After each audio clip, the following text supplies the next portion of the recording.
Good morning, I'm Mike Powers. It is 25 minutes past the hour. Here are this morning's top stories. Former New Mexico Congresswoman Heather Wilson is expected to announce today that she's running for the U.S. Senate. Wilson will try to replace Democrat Jeff Bingaman, who will be retiring at the end of his 5th term.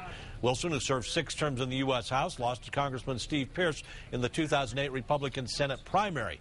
Pearce hasn't ruled out another run, and Lieutenant Governor John Sanchez may go for the GOP nomination as well. Congressman Martin Heinrich, who holds Wilson's former congressional post, and State Auditor Hector Balderas are among Democrats considering a run as well. A judge is expected to make a ruling early this week in the DWI case against Albuquerque attorney Ron Bell. Prosecutors say Bell was driving under the influence of a prescription drug when sheriff's deputies stopped him in June.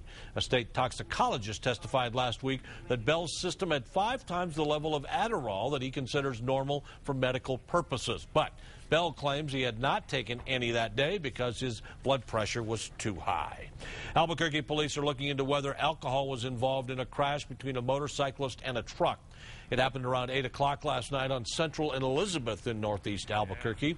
An officer on the scene says the 55-year-old motorcyclist hit the tailbed of the truck. He was not wearing a helmet and was rushed to UNM Hospital in critical condition. Police say alcohol may have been a factor with both drivers.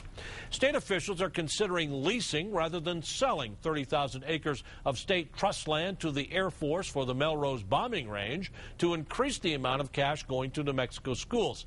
Now, the plan means all proceeds can go into the state fund for public schools. Let's check that forecast now with Ian Schwartz. Ian.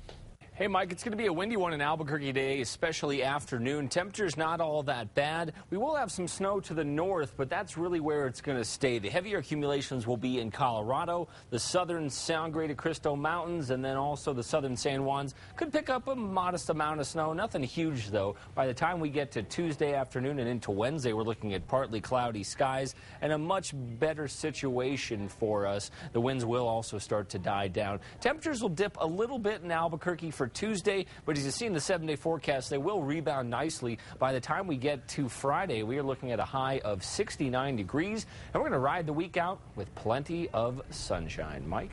All right, Ian, thanks for that update, and we appreciate you being with us. Of course, we'll have more news throughout the morning and a complete newscast for you on KRQE News 13 today at noon. And, of course, you can always log on to KRQE.com.